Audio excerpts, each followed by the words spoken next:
Hello, everyone. A very good morning, good afternoon, good evening, depending on where you're connected from. I'm very happy to welcome to yet another episode of TLR Shows.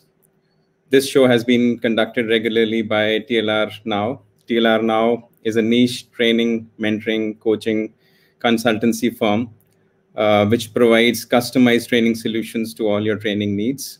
I'm your host from TLR Now. TLR Shows, as you have been watching, this is the 55th episode today. I'm very happy to present that. We started in April with the first show and we've come a long way. And I'm extremely delighted to have Kate Onakomaiya here with us today. She's an accomplished professional, my fellow John Maxwell team member, and a dear friend of mine all the way from Nigeria. Welcome, Kate. Kate, I think I pronounced your name correctly, right? Oh, yes, perfectly. Thank you. Yeah. So Kate is an executive. Yeah, Kate is an executive director and President's Advisory Council member with the John Maxwell team. She is the founder and lead coach at Exponential Growth Academy Limited, a coaching, leadership, development, and training organization in Nigeria. She is also a strengths strategy certified coach. She works with individuals and organizations who are focused on building their people and organizations, improve engagement at all levels, and leave a legacy. She is passionate about helping individuals and organizations achieve clarity, unlock their potential, and purpose to become the best version of themselves. She has been privileged to serve on transformational leadership missions to Paraguay and Costa Rica alongside the John Maxwell Leadership Foundation. She has spoken to audiences of over 3,000 people and shared the stage with John C. Maxwell himself. She advocates intentional growth and development as the catalyst that makes the future better for people and organizations. A very warm welcome, Kate, to our show today. Thank you, Nalin. Right. So, Kate, I'm very excited to have you here with us. We've been wanting to bring you for a long time, but unfortunately, we could not align calendars. I'm very happy that you're here with us today. But I was a bit curious when I went through your profile, Kate. What actually means being a strengths strategy certified coach, and how it complements your coaching, development, and training skills? Oh, thank you, Nalin. So, being a strengths coach, it means I work with people to unlock their strengths and to understand how to maximize those strengths in their everyday life to achieve greater performance. And first of all, greater performance in their personal lives and then in their professional lives. Because I believe that growth starts from the inside out. So when I work with people, we unlock your strengths from the inside out. We help you understand those strengths, and we help you to also use them every day of your life to achieve greater results, greater performance, and be more engaged with yourself and with your life. So that helps me with my clients, understanding them. And one thing that I love about being a strengths coach is after working with people, knowing their strengths, understanding it, using it, they can coach themselves. So after the period of working with them, I show them how to self-coach.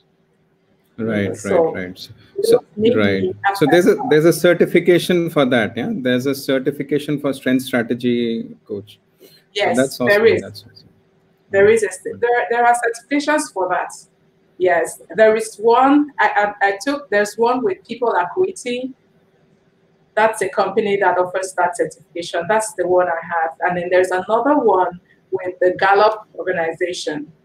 Right. Yeah. Okay, awesome. And as our mentor, Dr. John Maxwell, says that you should always be in your strength zone and constantly push outside the comfort zones. I think the importance of strength cannot be undermined. Absolutely. Because when you understand your strengths and you focus on them, you see that weaknesses can be easily managed. You can manage your weaknesses because we've seen studies have shown that weaknesses are actually misapplied strengths. So if you're not using your strengths correctly, maybe you're overusing your strengths, it becomes a weakness. When you're underusing your strength, it becomes a weakness. And Right.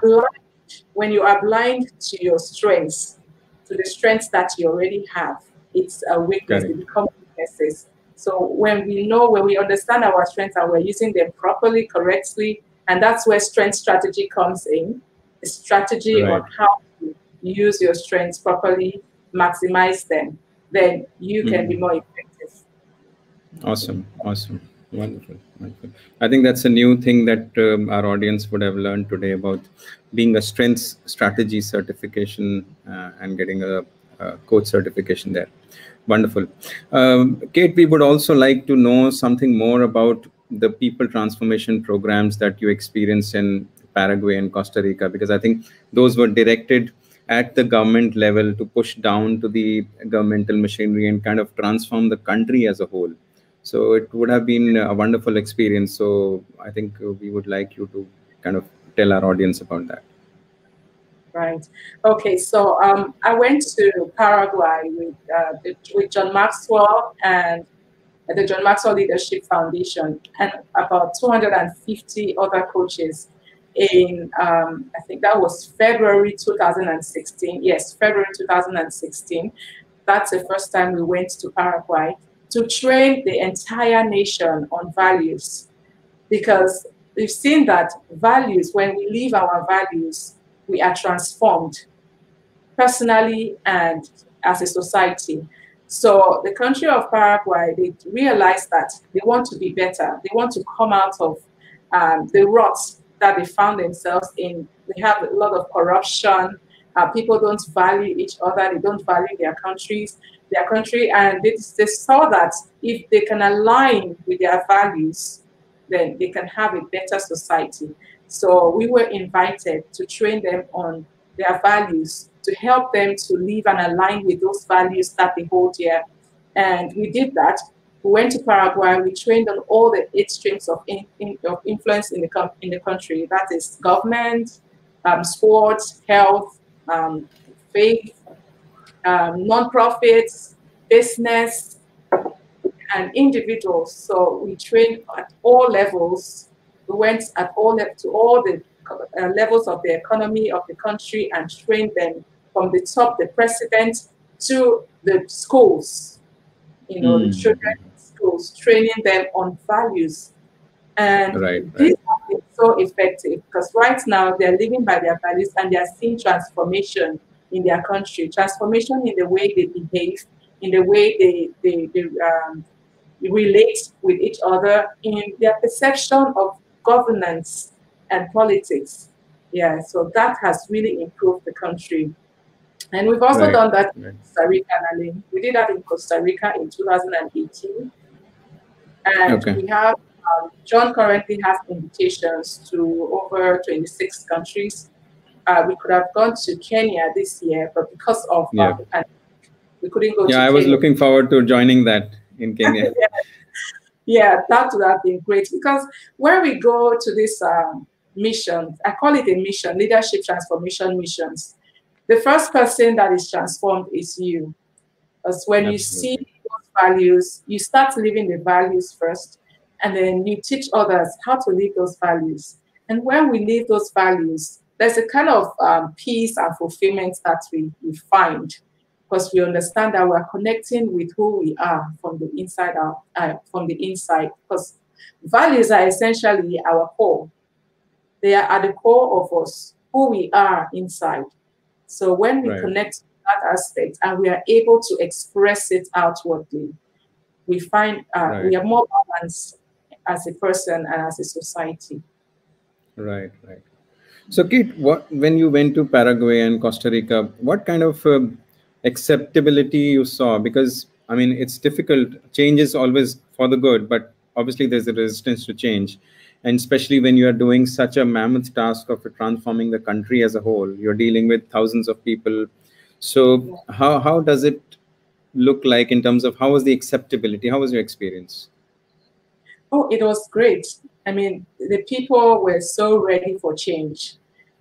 Where there is corruption, where there is confusion, where there are challenges, people want change. They want to see a better society. When we're not happy with the way our country is, our society is, our family is, our lives are, and we are longing for change, and we see that hope. We see that hope. We see a system that if we can apply it, it can help us to be who we really want to be and to see the change that we want to see around us. We accept it. So the acceptance was really great in those countries. And, you know, there are Spanish-speaking countries, and we had interpreters, lots of interpreters, volunteer interpreters, as young as 14, 16-year-olds, you know, from all ages, teenagers to adults, you know, they came in to volunteer to be interpreters and to also volunteer to become trained as facilitators of those values. So when we leave, we can continue the process of training others on the values. So it's a continuous process. It's not a one-time thing. Right now, it's still ongoing in those countries. People are being trained on values, and they are being held accountable. That's one thing one great thing about those transformation mission. The fact that it's not a one-time thing, and the people get to understand that they have to keep it running, they have to keep it going. So there is that space for continuity. Yes. Right. Absolutely. Wonderful. Kate, I mean, today you are an accomplished professional. You are having your own coaching practice. You've got a large platform of clients spread across various domains. But if I take you back, which hurdles did you personally face, and how did you overcome them to have reached where you are today? Oh, thank you, Nalin. That's a great question. Hurdles, there were so many, because I left I left a banking career, a very lucrative banking career, to start my own business.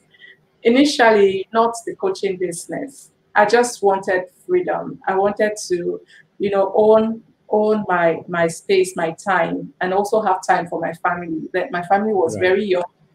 Yeah, so I needed that time to focus on them, to take care of my young family. And I decided to go into business with very little experience about business, except helping my mom with her restaurant when I was a teenager. You know, that was the only business experience I had. So right now I have to, you know, be the CEO, I have to be the accountant, I have to be the salesperson, I have to be the marketing agent, I have to be the IT. So all those things were overwhelming in the beginning. And it took me a lot of time to learn, you know, first of all, to learn how to do it on my own, because I think that's one of my strengths. I like doing things on my own, DIY. DIY. So I had to learn to delegate, to get other people to help me. So my biggest challenge, I would say, when I got started was getting help, the right kind of help, you know, to help me to get the business up and running. And that was really key for me. Once I was able to do that, to get the help I needed, things became better. I think reaching out to the right people is very important. Who to ask for help is important. Right. I think I should say one other challenge I had was acceptance, Nalin. Because at the time when I got started, coaching was really new in this part of the world. People didn't know what a life coach is, what a performance coach is. So we are familiar with sports coaches, but personal coaches, no. So getting people to understand what I do, what I was doing at that time was really key, especially starting from my family. My family at that time, my close friends, they thought, okay, what's she doing? What do you think you're doing? I mean, is this thing going to pay you? Are you going to really get money out of this thing? So it was challenging getting them to understand that what I am doing is legitimate, and it's a profession, it's a lifestyle that I'm engaging in, and it's a business. So it was hard to get them to understand, but eventually they understand. They supported me. Yeah, they supported me because they love me. So, okay, if you think you're happy with this thing, you like what you're doing, we're happy for you, we'll support you. But we don't know what you're doing. Right, right, right. And I So, think if you're true to your values, yes. you eventually succeed, right? Yeah. Oh, yes, Yeah. eventually. Yeah, so that was a long road. And I think I stopped looking for that acceptance. It was okay for them not to understand at that time because I knew Right. that eventually they were going to understand, which they did. Yeah. And currently I have my husband. My husband is a John Maxwell Team Certified Coach right now. Awesome.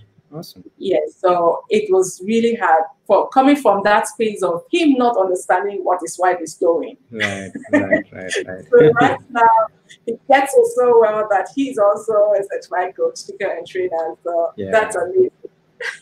Yeah, sometimes I think you have to just stick around. People might not understand what you're doing, even your family. But ultimately, if you are clear on what you are doing and your intentions are right, one day it pays off, right? Yes, right. That's it. Absolutely. Yeah. Yeah. So, talking of values, Kate, how can values help you become a better person and more so a better leader? Good, good, good. As a person, let me tell you a story. I did it was a 10 weeks values leadership training with a group of about, we started 26 young people and we graduated 19. And, you know, values cannot be taught. They have to be modeled. So as much we want to live our values, we want to connect with who we are because that's what values are. Connecting with who we are from the Right. inside. Now, we can't learn values. We have to model the values. So as leaders, we start with leaders and we show them how to model these values, how to live these values, and how to be accountable. So the best way to get people to live by their values is to abide by them is to model it for them as leaders. We model it for them and then we hold them accountable for living by them. How? How do we hold them accountable? Because when we show them the values and then we ask them to apply it to their lives, they can come up with, little steps, small steps, actions that they can continue to do in line with the values that they have chosen for themselves. So every single day, they do something in line with those values, and we hold them accountable for those things that they are doing. Of course, they Right. pick their action steps by themselves. So we hold them accountable for doing that. And over time, they can pick it up from there because it becomes unconscious. When you've done something for a while, it becomes like a Right. habit. So you can now Right. start holding yourself accountable daily for taking the steps required, Right. to live by your values. Right. So Kate, for a common man, I mean, like generally we know, I mean, giving respect to someone is a core thing that we should be doing. Dealing with ethics is a core thing that we should be doing. But I mean, if it comes to really consciously putting down values, so how do you determine what your values are, and how can you lead with them? Obviously, I mean, I know that what is right, what is wrong, but still, things happen. Yeah, there are corruption cases happening. There are people treating others with disrespect, and I mean, hating people. There is jealousy. So, how do Mhm. you determine what your values are, and how you lead with those values? Awesome. So we determine our values. How do we determine our values? What's important to you? So you have to first of all know what is important to you. I'm happy you mentioned respect. So as a person, if respect is important to you, you have to start with yourself first of all. It has to start from the inside out. So you need to respect yourself. Learn how to respect yourself. How do you learn how to Right. respect yourself? By being true to yourself, committed to Right. yourself, and doing the things, keeping the promises that you make to yourself. Really, so that's Right. respecting yourself, honoring who you are, honoring your body, your mind, your spirit, honoring every aspect of you. So once you have done that for yourself, you can do that for others. You can respect others. You value yourself enough. You respect yourself enough to Right. respect other people. So that's how we get to understand that, okay, this is important to me. Yes. So I have to apply it to myself. I have to be respectful to myself. Then I can be respectful to others. But you determine what's important to you, what makes you who you are. Respect. I value respect. Okay. I value faith as a person. One of my values is faith. I want to connect with God in a meaningful way that brings me joy and fulfillment. So that I first of all have to build it for myself, build that connection for myself and live by it. I value family. That's one of my values. It makes me who I am. So my life is centered around those things that I hold important. And I live by them. I connect from the inside out to them. Then I can spread it to others. Mhm. And I think if you know your values in advance, it is very easy or becomes comparatively easier to handle life situations in future because you know Totally. what you stand for, right? For example, Yes. if ethics is your core value, then if something wrong happens, you are ready to handle that situation. Right. Totally. Yeah. If ethics, for example, if ethics is your core value, you will know everywhere you go, it's going to show. It's going to show at home. It's going to show at work. It's not. It's just who you are. So you carry it with you everywhere you go. It's going to True. show in maybe in your communities, in your networking group. It's going to show in the way you do things, the way you do things, the way you speak. It's going to show, and people are going to notice it. It's like a light that you carry around you. So Mm. don't drop it off. It's with you. Yeah. It's important. It's part of you. Yeah. Yeah. Yeah. If you genuinely believe in something, I think it becomes a lifestyle. And that's how it Right. should be. It Mm-hmm. has to be your lifestyle. Because Yeah. if one situation can really change your value, then you need to think really, is it your core value? If it was so easy Oh, for one incident to change your stance, right? yes. Absolutely. It's so true. Not so true, Nalin. So Yeah. true. Yeah. Because Yeah. for me, values are they're like the true north. The true north is fixed. It's a fixed point. So your values are fixed.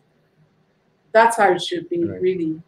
Right. You can't Right. be swayed by anything. That's the direction your life is. It provides you with direction. It's fixed. Can't change. Right, right, Yeah. right, right. Absolutely, absolutely. So, you've been talking about values, you've been coaching people on values. So, have you encountered instances and you've seen anything? What happens when we do not follow or live by our values as a company, as a society, or as a person? I mean, are there any examples you would like to share with our audience today? Hmm. So many, Nalin, every day around me. That's why I do what I do. That's why I was so inspired and motivated to start working on values-based leadership. To not just end it when I went to Paraguay and Costa Rica, but to take it as a personal mission, to live by good values and help others around me live by good values. Because where I live, where I come from, the value system is it's totally eroded.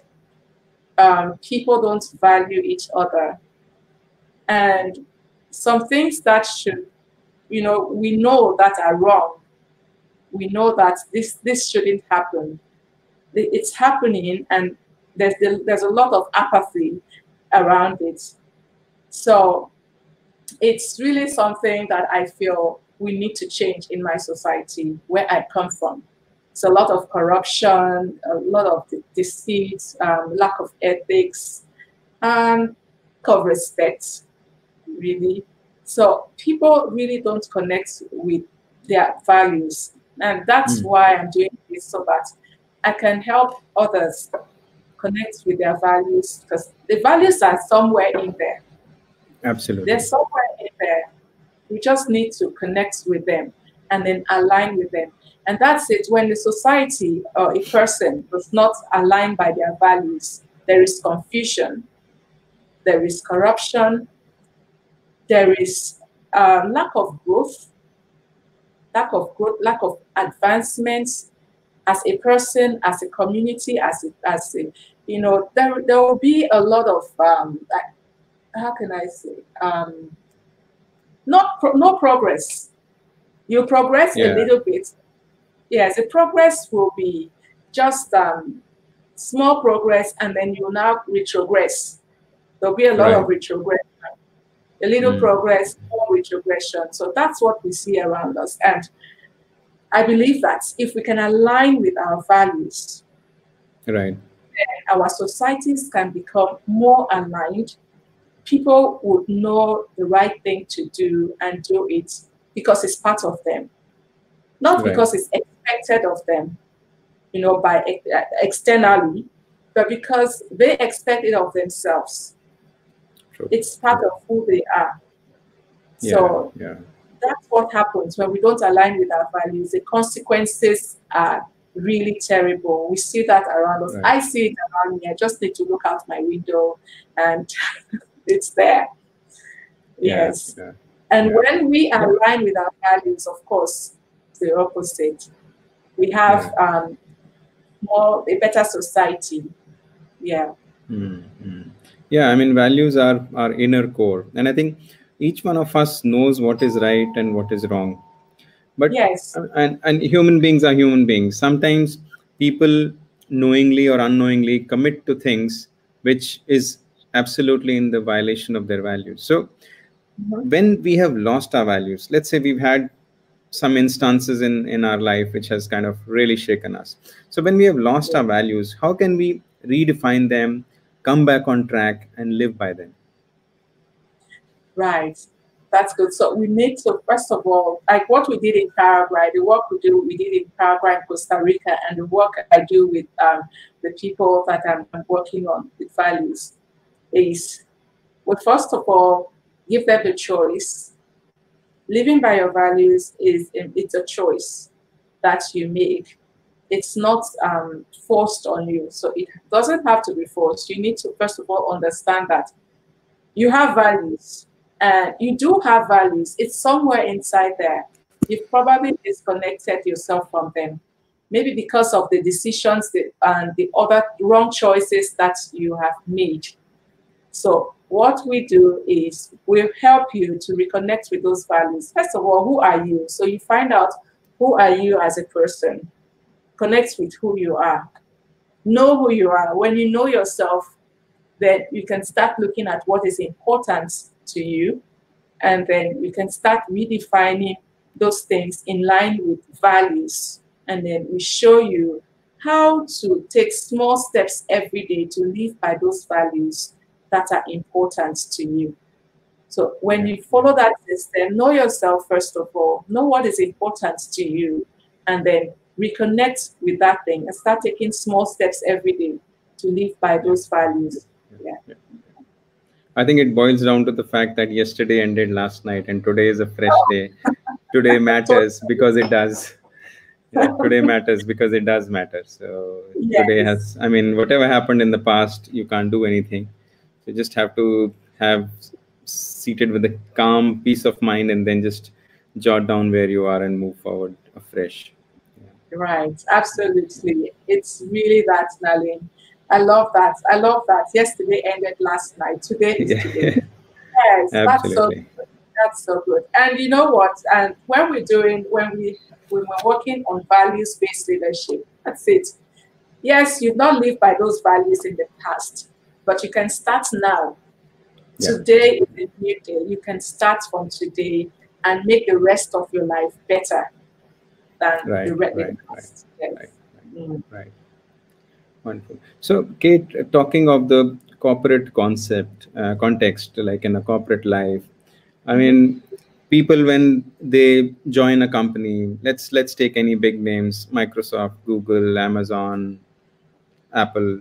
All these are wonderful companies, right? And when somebody gets a job in these companies, they're so delighted to join. But it also happens that few years later, same people are looking out for a job elsewhere.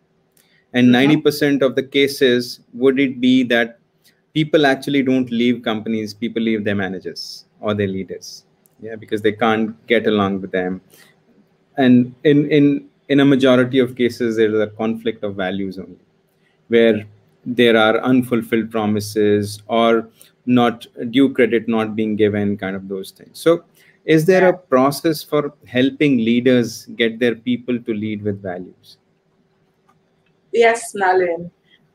There is a great process. It's a very simple 5-step process that companies can use. So one of the things that I do with companies in line with values is, first of all, to help them understand what their values really are, not what they have put on the wall, right? But what their true values are. It could be the values that are on the wall, right? But then we help them discover that, and then we start training them from the leaders to the listers to the cleaners, probably, or the well, from the top to the bottom. Everybody must be involved in that process of aligning those values, because if you say that we'll train middle management and then we don't train the management, let's say middle management, they are living by those values, and then they start seeing loopholes with their managers, with their own leaders. They're not living by those values. Because what happens is we have to define these values, and then we understand them, all of us, and we align with them together. We have one understanding. If one of your company's values is integrity, for example, people have different ways of interpreting integrity. Some will say integrity is a value I place on myself. Some will say integrity is doing the right thing, whether someone is watching or not watching. Some people would say, okay, the value I place on myself, I value myself, but I don't value my company. So if we say integrity, it's okay for me, I value myself, so I can go and take up work that is at conflict with what I do in my company. I'm a software engineer with Microsoft, for example, and I go and I start taking up work with software work with Apple. That is conflict of interest. Absolutely. But I can do it because I value myself, and I want to, I want to get the best out of my potential. Yes, best of my potential. But we all know from a values perspective, it's not acceptable. So when we define the values, everyone has to agree with that definition as a company. So if this is what integrity means to Microsoft, everyone in Microsoft must understand that this is what integrity means to Microsoft. And we can hold ourselves accountable. There are steps to follow and things we can do every single day to live by this. And no one is excluded from that process. We start from the bottom to the top to the bottom. Everybody lives by that same definition. So as a company, we help them, understand their values, align by those values, define them, and then everybody going in with that same definition. Yeah. I think that's a very yes. It's a very good point that you brought about that. I think we need to agree internally on what the baseline or what the expectation is, what the benchmark is, and that self-realization has to be there. And the other thing that I think the challenge people face is that people don't accept that they were in the wrong, which is all the more harmful for an organization. So we all realize deep within that we were wrong or we have done something which shouldn't have been done. So we might have failed, but we are not a failure. So that is something which is a very important thing. We fail, but we move on. We take corrective actions and move on. Yeah. So talking of failures, Yeah. Kate, I mean, each one of us has their own instances of failure in life, and then we've kind of got back, bounced back.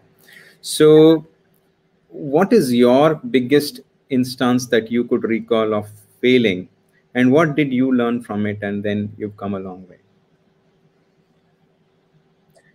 Oh, I failed many times. Many times. My biggest instance of failures is not being true to who I am. For me, I'm very keen on doing what I say I am going to do. So, especially with my family members, family is one of my core values.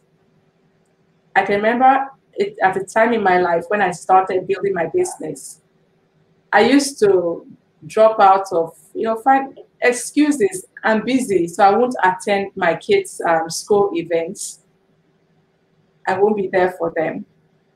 So for me, that was a time when I was failing because it's part of my values and it was always eating me inside. I will beat myself up so severely because that's what happens when you're not living by your values with who you are. Instead, you know it, you feel it from inside of you. So that time early on in my profession, it took me some time to understand that this is my value and it has to come first. So for me, that was one of the biggest failure, and it showed in the results, results of my kids in school. It showed, and it also showed up in the results I was getting in my life, in my business at that time. I was so disorganized until I had to come back and sit myself down and say, Kate, no, this has to stop. Some things have to just go. You have to let go of some things and you need to find alignment. That's when I started looking for help, how to get help for my business, for what I am doing.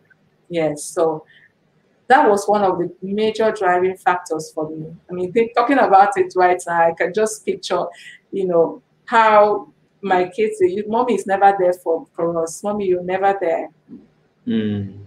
So I had to align everything. I do most of my work from home right now.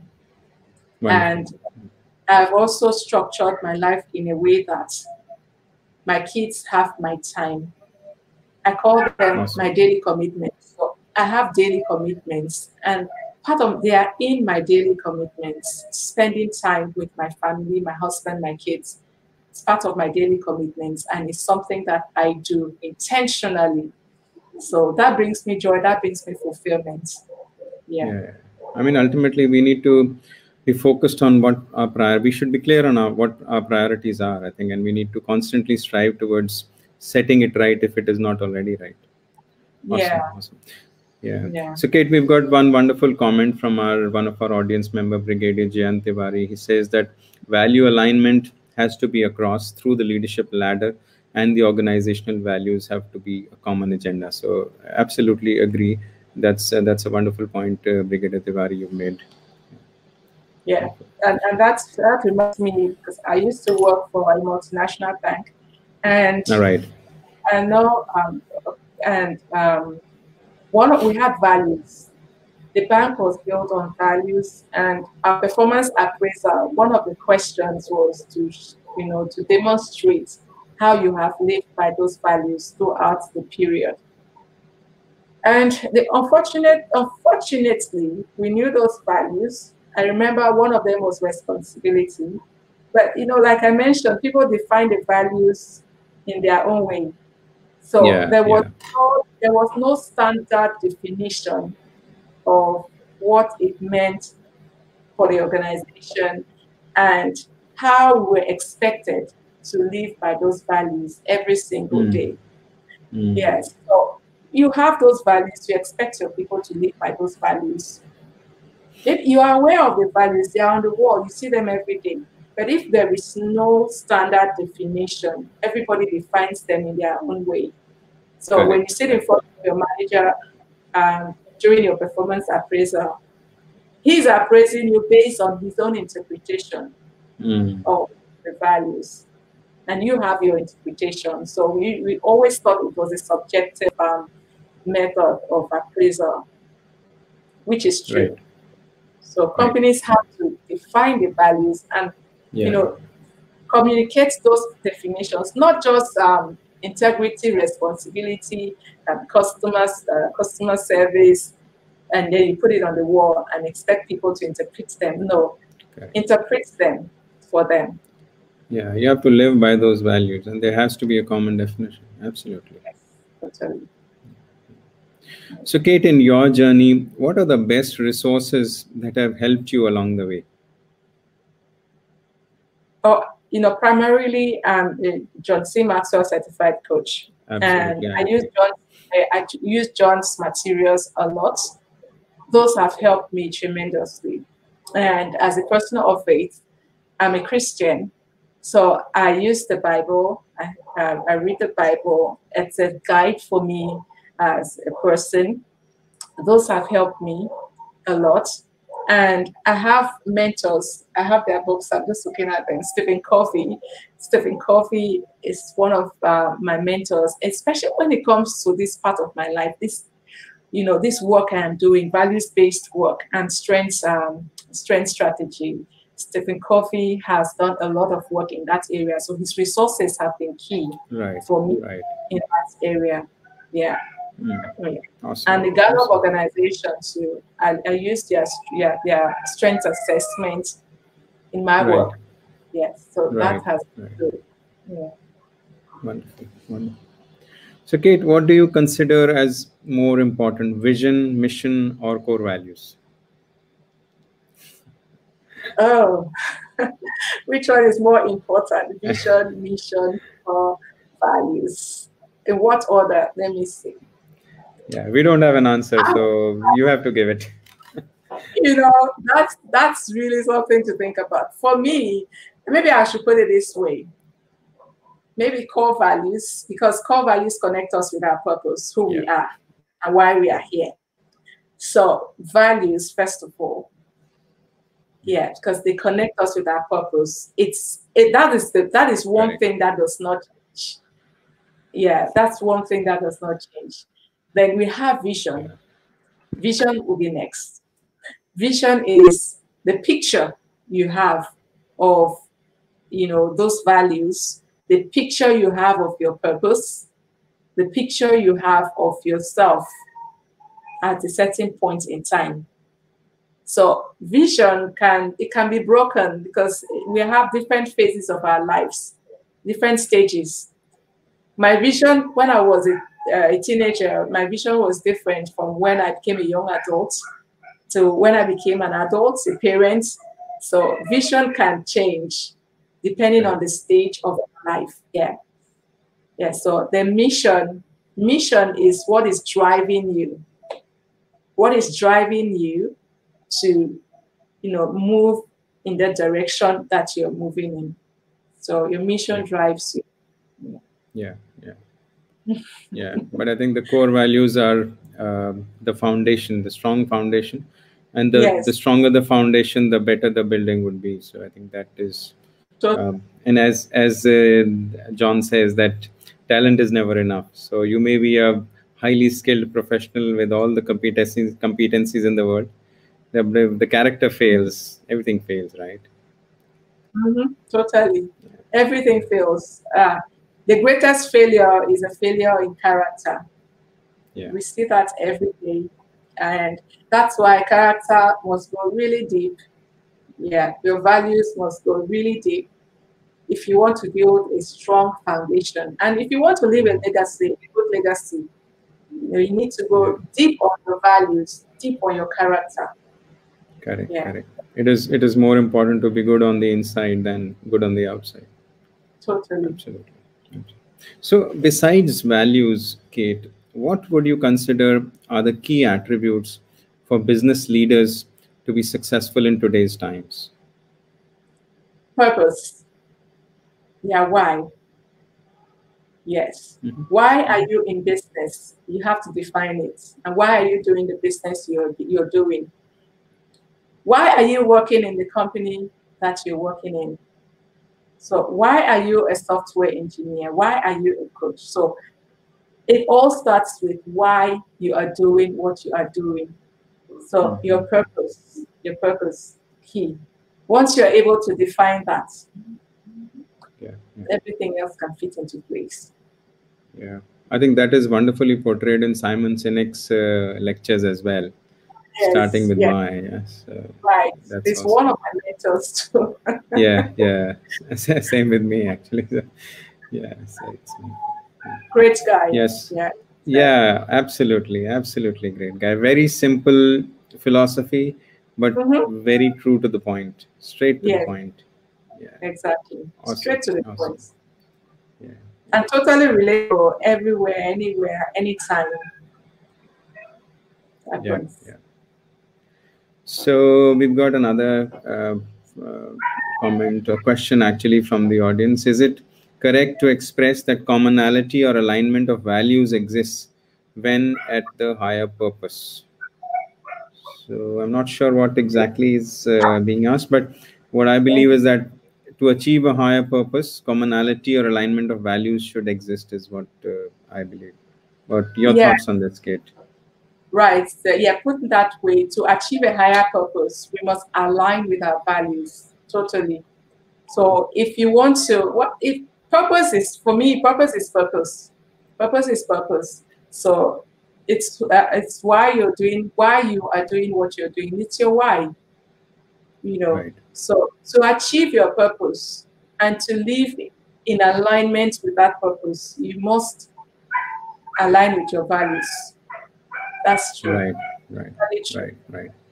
And I think purpose is an ongoing activity that, as they say, that success is actually your journey and not the destination. So you keep moving, keep inching forward to your purpose, and that's what life is all about. That's what success is all about. That's what happiness is all about, right? Totally. Wonderful. Kate, it has been wonderful talking to you today, and thank you again for coming on the show. I thank our audience for staying with us here. Thank you so much. I'll see you, Kate, on the other side of the show. Stay on. Thank you so much. Bye-bye, audience. Until the next show, take care. Stay safe. Bye-bye. Bye-bye.